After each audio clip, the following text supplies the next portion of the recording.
오늘은 아브라함에게 주신 구원 언약, 아브라함에게 주신 구원 언약이란 제목으로 말씀을 산 겁니다. 이제 우리가 창세기를 지난 시간까지 이제 11장을 끝냈는데 여기 12장부터는 아주 새로운 각도에서 출발을 합니다.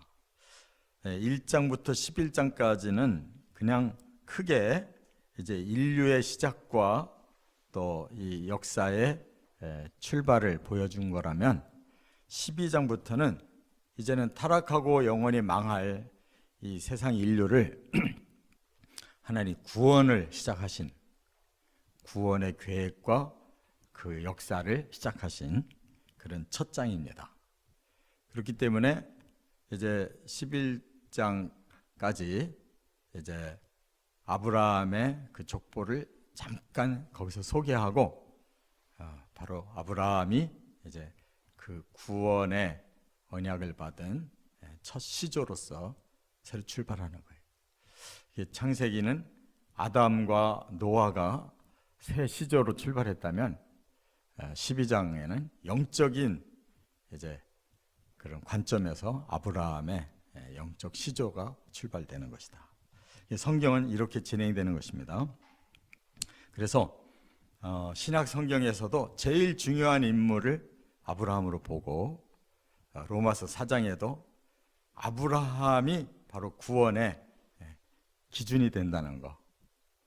그 다음에 히브리서 11장에도 바로 아브라함이 믿음으로 이렇게 순종함으로 구원의 역사를 예수 그리스도를 통해 이루셨다는 거. 이것을 증명하고 있어요. 그래서 우리가 아브라함이 곧 예수님의 예표라는 것을 깨달아야 됩니다. 그래서 예수님을 구약에서는 메시아로 오실 분으로 예언하고 신약에서는 바로 메시아로 오신 분을 설명하고 있는 것이 바로 성경 전체의 주제예요.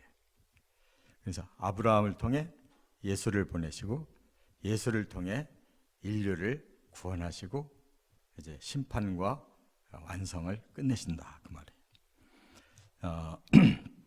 우리는 이제 이 12장부터는 항상 그 성경의 초점을 구원에다가 맞추고 해석을 해야 돼요.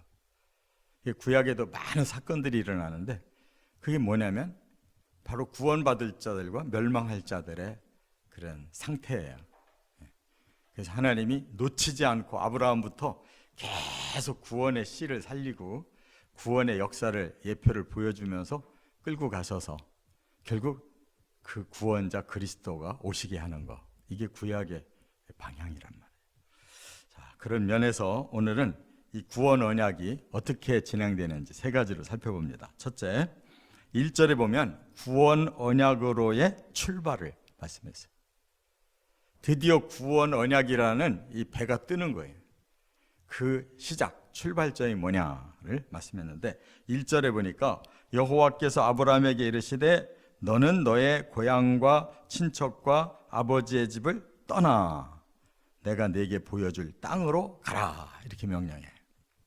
출발은 떠나야 되는 거고 가야 되는 거예요. 근데 우리 사람들은 자꾸 여기가 내 집이고 여기서 뭔가를 이루어야 된다라고 생각하는데 구원 언약은 여기를 떠나서 다른 데로 가는 것이 구원이에요. 그래서 이 세상의 종교는 자꾸 여기에서 뭔가를 이루고 복을 받고 평안하고 잘되고 이렇게 가르치잖아요. 가짜예요. 하나님의 구원은 현재 죄악의 땅, 우리가 이대로 가면 멸망할 땅, 거기서 떠나야 되는 거예요. 그래서 새로운 땅을 가야 되고 새로운 길을 열어가야 되는 거예요. 그래서 여기 보니까 어디를 떠나야 되느냐? 너의 고향, 친척, 아버지의 집을 떠나래요. 그러면 왜 너의 고향과 친척과 아버지 집을 왜 떠나느냐? 그의 고향은 갈대아 우르 사람이에요. 바로 그 지역이 메소포타미아 문명이 일어났는데 바로 거기서 첫 번째 타락이 일어났고 멸망을 당하게 생기니까 하나님이 인류를 흩어버렸잖아요. 그래서 그 다음 그 갈대아 우르에서 떠난 사람이 아버지 데라란 말이에요. 데라가 거기서 떠나서 가나안 땅으로 가고자 출발을 한 땅인데 바로 저 위에 지금의 시리아 지역에 하란이라는 곳이 있어요. 거기에 머물다가 죽어요. 목표대로 못 가고. 그러니까 너의 고향 갈대아 우르에서 그리고 너의 아비 집 하란에서 너는 떠나서 내가 지시한 땅으로 가라 그러니까 결국은 가나안 땅으로 가야 되는 거란 말이에요. 그 땅이 가나안 땅이란 말이에요. 이렇게 영적인 관점에서는 바로 악의 세계, 불순종의 세계에서 떠나서 이제 하나님이 의의 세계를 새로 마련하시고 순종하는 자를 그곳으로 불러서 복을 주시려고 하시는 거예요. 그것을 우리가 깨달아야 되는데 여기 보니까 떠나라, 이게 바로 중요한 단어라는 것을 우리가 깨달아야 돼요. 그 다음에는 내가 보여줄 땅으로 가라 그런데 보여준다라는 단어가 중요해요. 그냥 네 눈으로 보는 그 땅을 말하는 게 아니에요. 여기서 보다라는 이 아르에카라는 단어는 비전을 말하는 거예요. 너의 마음의 눈으로 볼 수 있는 땅. 뭐 가나안 땅 간다고 뭐 거기가 굉장히 좋은 게 아니에요. 오히려 이방인들로 그냥 득실득실하고 그 사람들이 더 악해요. 하나님이 원하시는 건 바로 내가 너를 그곳에 보내서 그곳을 새로운 나라로 변화시키겠다는 거예요. 그렇기 때문에 가라 하는 이 말은 레카레크라고 이렇게 원어를 썼는데 이거는 네 스스로 판단해서 네 스스로 결정하라 그 말이에요. 그러니까 하나님이 이 아브라함을 막 그냥 억지로 막 훌겨서 가는 게 아니라는 걸 깨달아야 돼요. 네 마음의 비전에 눈이 띄어지고 네 스스로 마음에 깨닫고 결단이 되거든 가거라 이거예요. 그래서 아브라함이 간 거예요. 우리는 그냥 무조건 싫은데 하나님 억지로 막 가나안 땅으로 끌어내신 것처럼 우리가 생각할 수도 있는데 절대 그렇지 않아요. 하나님은 누구를 부르든지 그 마음에 비전을 품고 그 다음에 결단하는 자를 보고 쓰시지 억지로 한 적이 없어요. 우리의 신앙의 세계는 바로 악과는 등을 지어야 되고 새로운 의의 세계를 향해서 우리가 비전의 눈이 열려지고 마음의 결단, 스스로의 판단이 섰을 때 그 다음 순종이 바로 신앙의 길로 들어가는 접경이다 그 말이에요. 두 번째, 2절에 보면 구원 언약의 내용을 밝히셨어요. 구원이 뭐냐라는 걸 밝혔다고요. 2절에 보니까 내가 너로 큰 민족을 이루고 네게 복을 주어 네 이름을 창대하게 하리니 너는 복이 될지라 그랬어요. 지금 큰 민족을 이룬다고 그러고 복을 준다고 그러고 이름이 창대해진다고 그러고 복이 된다고 그랬어요. 이 말씀이 뭘 말하느냐? 구원의 세계를 말하는 거예요. 구원의 세계는 큰 민족을 이루는 건데 이건 단순히 이 아브라함의 육적인 씨가 많이 늘어나서 많은 인구를 만든다는 뜻이 아니에요. 그러면은 지금 아브라함의 자손들은 큰 민족을 이루기는 했으나 지금 지옥 같은 싸움을 싸우고 있어요. 지금 중동 땅은 다 아브라함 자손들이에요. 이스라엘은 이삭의 자손이고 그 주변을 둘러싸고 있는 아랍인들은 전부 이스마엘 자손들이에요. 뿌리가. 결국 아브라함의 자손들이 큰 민족을 이루기는 했지만 그들은 지금 막 피 터지게 싸우고 있어요. 그게 무슨 복이에요? 아브라함을 보고 말씀한 것은 일단 번성하도록 하시지만 그 차원은 영적인 차원인 거예요. 영적인 큰 공동체를 이루겠다는 거예요. 예수님이 오셔서 이스라엘 땅에서 복음을 전하실 때 벌써 반대자들이 생겼잖아요. 누가? 종교 지도자들이 예수를 반대했어요. 그리고 세상 권력에 의탁해서 그 본디오 빌라도에게 죽이게 만들었다고요. 그 땅이 무슨 복된 땅입니까? 메시아를 죽인 땅이. 그래서 예수가 세우신 것은 내가 내 교회를 세우겠다. 하나님의 영적인 나라 공동체가 바로 진짜 큰 민족인 것을 깨달으시 바랍니다.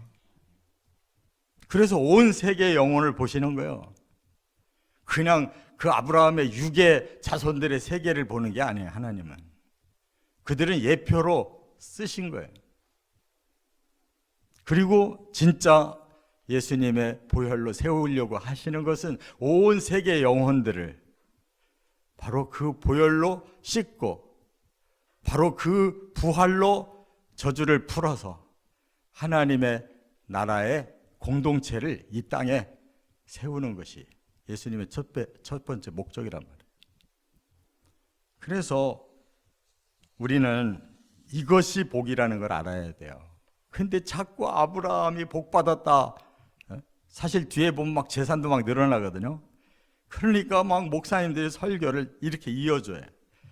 아브라함 같은 믿음만 있어봐라. 막 잘 된다, 번성하고 막 복 받는다, 막 풍성한 거 다 누린다. 천만의 말씀.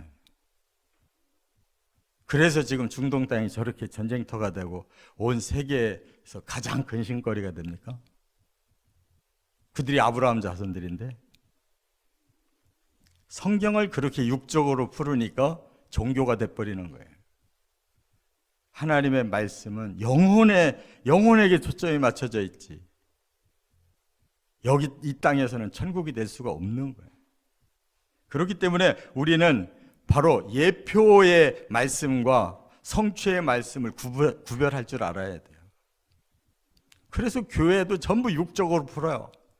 그냥 신자 많으면 건물 좋으면 막 부흥만 하면, 근데 그 속에서 예수님의 생명이 다 죽어가고 그냥 돈을 많이 벌었는데 교회는 쌈박질하고, 이게 누구네 교회냐 막 서로 그냥 분열해가지고 예배도 안 드리고 막 1, 2층에서 쌈나고, 그게 무슨 놈의 교회냐고. 그게 무슨 복이에요. 영적인 공동체가 세워지는 것이 복인 줄 믿습니다. 그래서 바로 그 나라를 아브라함을 통해 주시겠다고 그러는데, 아브라함이 무슨 힘이 있어요? 바로 아브라함은 바로 예수님의 예표가 되는 거예요. 아브라함의 그 믿음과 그 씨를 통해서 예수를 보내겠다는 거예요. 아브라함이 뭘 대단하다고, 얼마나 실수를 많이 했는데, 보통 사람도 안 저지르는 실수를 저지른 사람인데, 자기가 따급해서 마누라 팔아먹어도 되는 세상이, 그게 타락한 세상이지 정상적인 세상은 아니잖아요. 근데 뭘 아브라함을 그렇게 떠받칠 게 있냐고. 그도 보통 사람과 다를 게 없는데 믿음이 끝까지 하나님을 향하고 있는 거예요. 우리가 뭐가 보통 사람하고 다를 게 있냐고. 하나님 보시는 건 믿음을 보시는 거예요. 정말 하나님의 그 언약을 받아들이겠느냐. 구원의 그 공동체에 들어와서 진짜 신령한 복, 죄를 씻고 하나님의 의를 회복하고 하나님의 나라의 백성으로 가고자 하는, 주를 따르는 믿음이 있냐 이거예요. 이것이 영적 교회고 영적 복이라는 거 꼭 깨달으시 바랍니다. 세 번째, 3절에 보면 구원 언약이 성취되는 방법을 말씀했어요. 구원 언약의 성취, 이것은 어떻게 돼야 되느냐? 3절에 보니까 너를 축복하는 자에게 내가 복을 내리고 너를 저주하는 자에게 내가 저주하리니 땅의 모든 족속이 너로 말미암아 복을 얻을 것이라, 이렇게 말씀했는데, 여기 너가 누구냐가 중요한 거예요. 아브라함이 아니에요. 아브라함을 축복하는 자는 아브라함에게 하나님이 복을 주고, 아브라함을 저주하는 자는 하나님이 저주하겠다. 아브라함이 아니고 바로 아브라함을 통해 주실 메시아를 말하는 거예요. 하나님이 구원자로 보낸 그 메시아가 너의 씨로 이제 올 건데, 바로 그를 축복하고 영접하는 자는 내가 그들을 축복하고 영접해 줄 것이고, 그 메시아를 거부하는 자는 내가 그들을 거부하고 저주할 것이다. 그게 구원과 멸망의 기준이에요. 예수 그리스도가. 아브라함을 말하는 건 예수 그리스도를 얘기하려고 시작하는 첫 번째 시조라, 시조.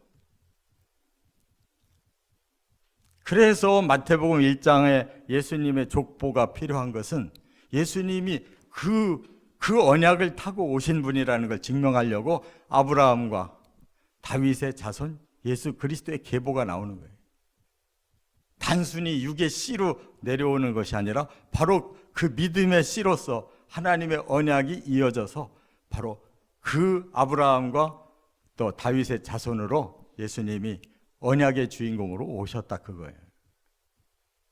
그러니까 자꾸 아브라함을 강조해서 아브라함을 축복하면 같이 복받고 아브라함 저주하면 같이 저주받는다, 자꾸 사람을 얘기하려고 그러는데 아니라 이거예요. 깨달으시 바랍니다. 우리는 자꾸 사람을 들띄워가지고 뭘 좀 잘하면은 막 그 사람은 막 복이 있으면 막 다 뭐든지 그 사람 편 들으면 복 받는 걸로 얘기하는, 절대 그렇지 않아요. 사람은 그런 사람이 한 사람도 없어요. 예표예요, 예표. 그래서 바로 그 아브라함을 통해 오실 예수 그리스도를 축복할 때 바로 우리가 진정한 복을 받는다. 그 예수 그리스도를 저주할 때 반드시 그 저주를 받게 된다. 그게 하나님의 계획이고 그게 구원의 성취나 또는 멸망의 성취의 바로 기준이 된다, 그 말이에요.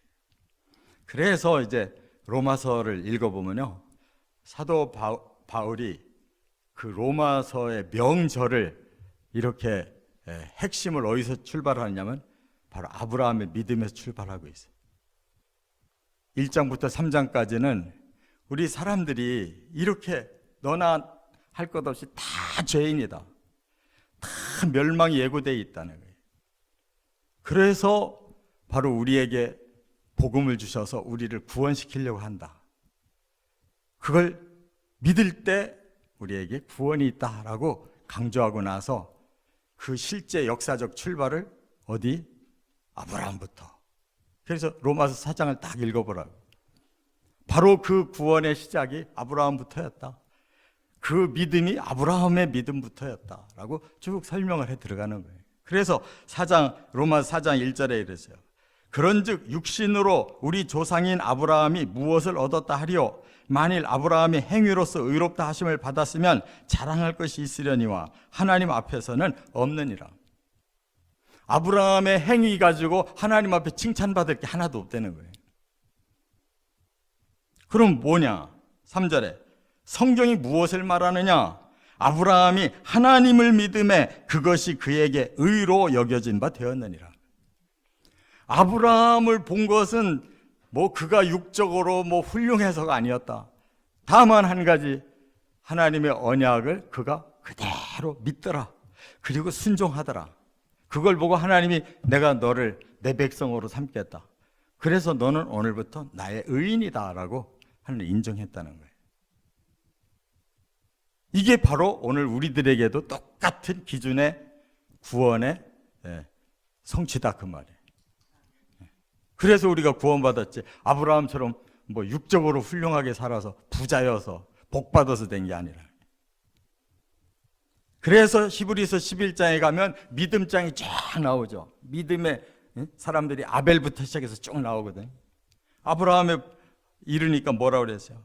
믿음으로 아브라함은 부르심을 받았을 때 순종하여 장래 유업으로 받을 땅에 나아갈새 갈 바를 알지 못하고 나아갔으며, 믿음으로 그가 이방의 땅에 있는 것 같이 약속의 땅에 거류하여 동일한 약속을 유업으로 함께 받은 이삭 및 야곱과 더불어 장막에 거하였으니 이는 그가 하나님이 계획하시고 지으실 터가 있는 저 성을 바랐습니다.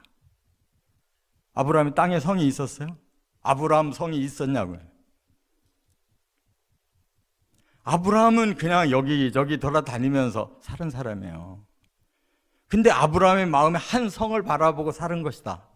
그가 175살을 살면서 한 성을 바라보고 살았다. 거기가 뭐냐? 하나님 나라라는 거예요. 할렐루야. 아브라함 시대에 무슨 하나님 나라가 있었겠느냐? 그러나 처음부터 하나님이 주신, 아브라함에게 주신 언약은 그 나라였다는 거예요. 그 나라. 그래서 아브라함은 그냥 여기저기 떠들며 장막으로 살았을 뿐이다. 그럼에도 불구하고 하나님의 뜻을 받아들이고 그 영적인 삶에 순종해서 갔다. 그거예요. 오늘 히브리서 11장에서 우리들에게 너희가 아브라함 믿음을 가지라는 것은 바로 이 땅에 뭔가를 이루는 믿음이 아니다. 그 성, 영원한 그 나라를 바라보는 그 믿음을 아브라함에게서 본받고 아브라함처럼 그 나라를 향해 살아가라. 그 말이에요. 이게 성경의 해석인 거예요. 우리 한국의 기독교인들이 반드시 이게 깨져야지 되는 거예요. 이게 깨뜨려지지 않고 여전히 이 땅이 더 중요하면 그들은 지금 살짝 허상의 세계만 살짝 맛볼 뿐이지 역시 이 땅의 사람일 뿐이에요. 아브라함은 결코 이 땅의 약속을 바라보고 간 사람이 아니라는 거예요. 이렇게 세계가 악하고 이렇게 이 땅이 하나님이 저주 안 해도 사람이 스스로 이렇게 다 황폐하고 이 세상이 다 터져서 없어질 수밖에 없게 만들어 놓은 이 땅을 아직도 이 땅이 축복의 땅이고 여기에서 우리가 뭔가를 이루어야 될 거라고 자꾸 생각하는 것은 사탄이 우리의 영을 막아서 그래요. 영을 열면 보인단 말이에요.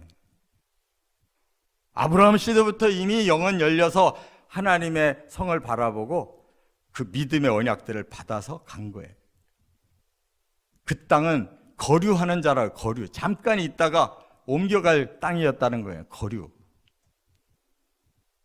깨달으시 바랍니다. 이 비중이 정말로 여기가 아니라 저쪽으로 커져야 진짜 신앙인인 거예요. 여기는 그냥 거류하는 거야. 살기 위해서 잠시 먹어야 되고 입어야 되고 잠자야 되니까 그게 필요한 것뿐이지. 여기서 뭔가를 견고하게 세워놓고 영영 누리려고 하는 게 아니란 말이에요.